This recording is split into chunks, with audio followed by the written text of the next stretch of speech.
Folks, it's Fernando doing another video for the Modern Survivalist, and this is going to be a video about survival footwear. I'm going to be taking a look at these guys. These are my new shoes, the Salomon Quest 4D2 Forces. Nice looking shoe. Let me give you a closer look there in the camera. So yeah, I need a new pair of shoes, and I was doing a lot of reading, reviews, and seeing what people liked out there. A few names came up all the time. This is maybe one of the most liked ones, the Salomon Quest boots. Also the Lowas and the Asolo, I think the Fugitive model. Those were probably the three most mentioned and the ones that people kept saying that they really liked. And this is the one that I got the feeling that people had felt was, most comfortable and durable as well, which is something I was looking for, durability. It has like a solid chassis, 4D chassis it says there, that gives you quite a bit of of support around your foot. It also has Gore-Tex as well. There's one without Gore-Tex if you feel that it gets too warm, but I like having that layer of waterproof protection. Some people think it's not necessary or that it's just too hot. I like having it whenever possible. Of course, you're going to be paying for it. Usually anything that has Gore-Tex in it is going to be a little bit more expensive. But yeah, well, besides that, I liked to do a bit of video regarding my opinion. What is it that I think of in terms of survival footwear? Some folks think of survival clothes as something that you keep in your dresser specifically for when there's a disaster or an emergency or something, and you change into your survival clothes. That's not the way I look at it. I think that from the perspective of modern survivalism, you should adapt what you use as of right now for what you want to be having when there's a problem, when there's a disaster, an emergency. You don't get any invitations. So everything that you wear right now during normal times as your ordinary daily life has to go through that filter of what is it that I'd like to have when there's a problem. What happens? Take a look at your shoes right now and think of it this way. If my car breaks down and I have to walk a few miles back home in cold or adverse climatic conditions and uneven or rough terrain, will my shoes do well in that situation? What happens if something worse happens and I have to walk even further away so as to get to a safe location? What if I have to go through uneven terrain, but maybe collapsed structures, thinking of it in terms of an earthquake, and there's debris around, and there's the chance of getting your feet hurt as well? What happens if the shoes you're wearing right now is all you'll have for days or weeks at a time? So thinking of it that way, what is that people in tough situations wear? Well, usually they wear flip-flops. If you look at it in terms of what people in very poor countries, third world countries around the world, and I'm thinking of Latin America, which I know quite well, but even in Africa, poor third world countries in Asia, everyone seems to be wearing flip-flops. And the poorer they get, the more flip-flops you seem to see. I don't know, yeah. Why is that? I don't know. They're cheap, something that's always important for people that don't have much. They basically do keep your feet away from the floor, which is kind of the idea here. Comfortable somewhat, especially in warmer climates, and I'd say you'd be surprised by how long distances people are able to walk on flip-flops. Do I think this is adequate survival footwear or particularly smart choice? Of course not. Other than for the beach, I like to have something. Basically, I look at it this way: something that goes along the lines of light trekking footwear, light trekking boots, something like that. I really like the concept of having safety shoes. These are Caterpillar's safety shoes, and the thing that I like about having something like this is that it provides a greater level of protection. It's the kind of thing that specifically is required for dangerous places. If you think of it in terms of construction site or factories, if you think of it in terms of even disaster zones where there's a certain safety requirement for people in that area, you will find that usually that involves having a hard hat, gloves, and safety shoes. Safety shoes meaning something that has a good sole, protects you from electric discharge. Thinking of it in terms of disasters, that's the kind of thing that you like as well. The material, also leather, protects your feet, and especially the steel toe. The steel toe is something that I really appreciate, and again, thinking of it in terms of when bad stuff happens, you know, if something very heavy falls on your foot, this may be a rock, this may be in a factory. You know, I know of cases where a ton of steel fell on a guy's foot and the steel toe saved that guy's foot. Now, I've heard the argument that if something very heavy falls on your feet, it crushes the steel toe, and your toes get trapped in that that crushed metal. Well, that's kind of stupid, because if something heavy enough so as to crush your steel toe fell on your foot, your foot were, you know, they were not going to be making it anyway. You know, if it's going to be crushing the steel toe, if it's going to be crushing the protection, your mere fingers would not have done much better without it.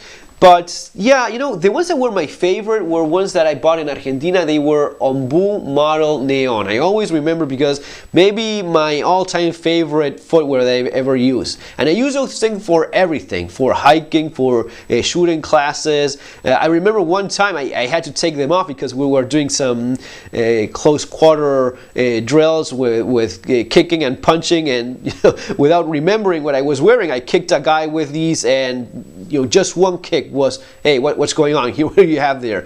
And yeah, I remember that I had my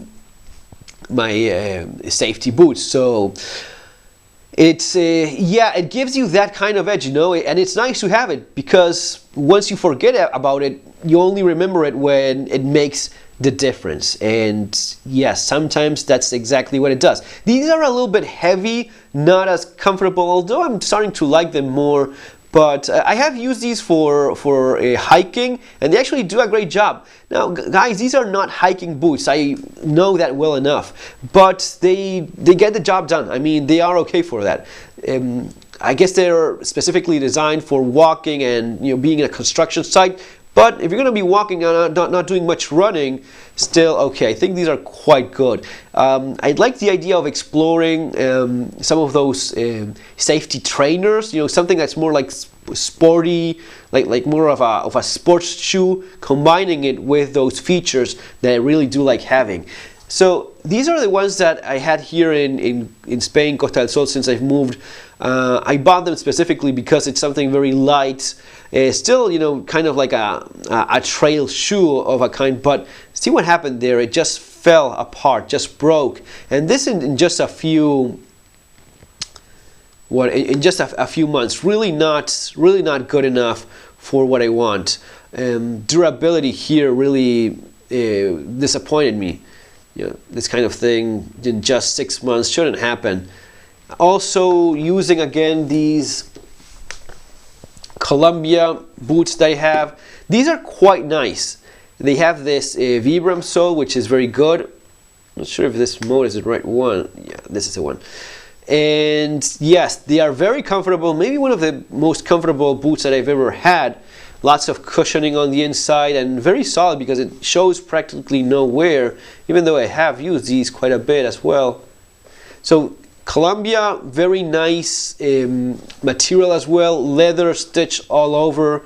Doesn't seem to be very breathable, but it's quite comfortable even in warm climates, which you have here in Spain. But quite nice boot. And if you see one of the similarities with the Salomon ones, you see that attachment there? It's the exact same thing, just painted in a different color. And these work very well because you just pull on it, and once you pull it in that direction, it catches your shoelace in a way that doesn't let it slip. So it's very fast to tighten it. Once you pull it like that, it just tightens really nicely. And also, if you see how the loop of the same material that the boot is made of, with that same loop of leather, you have that same thing going on here as well. It's quite solid, you know, it's a very good, and you don't have anything that is as likely to fall off or get loosened if you had some other kind of hardware, just a loop of leather for your shoelace. So those things, the only thing is that here you have these two, so I wish these were kind of there on top so as to make it faster, because here you're just pulling it, but you still have to go through these other two, which, I don't know, just made more sense for me to have this closer there to the top. But I still haven't used these enough so as to give you a good idea. So far I do like them. I mean, very comfortable from the go, practically no breaking period, but you know, still like to use them for a few more days just to get a better impression. But I doubt there will be much of a difference. And by the way, I'm going to be leaving the link for these below in case you're interested. They're in Amazon. Yeah, I mean, I doubt there's going to be any nasty surprises, especially when something has that good of a reputation in terms of quality. They're kind of, you know, they're not exactly cheap, but I guess you get a lot of footwear for what you're buying, for what you're paying for your money. Ortholite, inside out, yeah, you know, all good stuff going on there. One more thing before I go is remember your socks. All right, these are probably my favorite socks this last period of time, and I have a few of these floating around because I use these all the time. These are Dunes. Dunes is an Irish brand of clothing, and these are technical liners. Guys, some of you have asked before, what is it that you have in a technical liner? It's basically three things. You usually have somewhat of some kind of synthetic material, nylon, polyester of some kind, or combination. These are 66% nylon, which I like. You know, some guys like wool. I think that wool is nice in very cold climates, but you do have less durability compared to synthetics, and synthetics dry faster as well. Those two things I like having, and at least for me are more important than the extra warmth you would be getting from wool. At least for, you know, for this kind of footwear and you know, climatic conditions that are not overly cold, this does very well. Second, the thing that you have in a technical liner is that it's specifically for a boot size, for a feet size. For, in this case, from 9 to 11. I'm 44, so that's what works for me. These would fit quite well.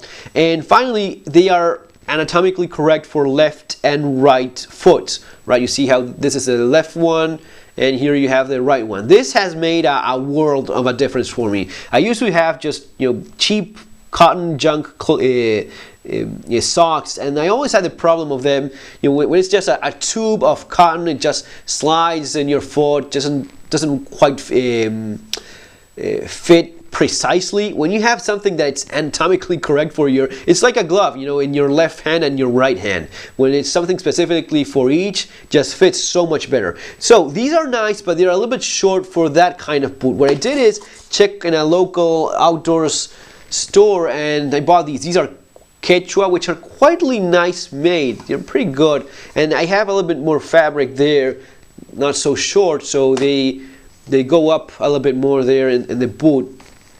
This is probably good enough. Again, 43, 44, and specifically for left and right foot.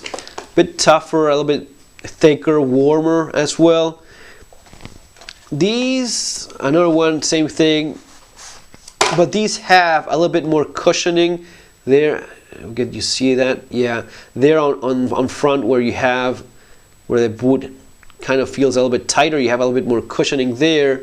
And yes, again, another good sock for this kind of boot. Remember that the sock is usually the link that people don't think about much, and it's the one that ends up causing most of those problems in terms of having, you know, your foot hurt or any problems there. Remember that good socks make a world of a difference. Guys, that's going to be all for now. Remember to subscribe. As always, take care, and see you on our next video. Thumbs up, share. Have a great day.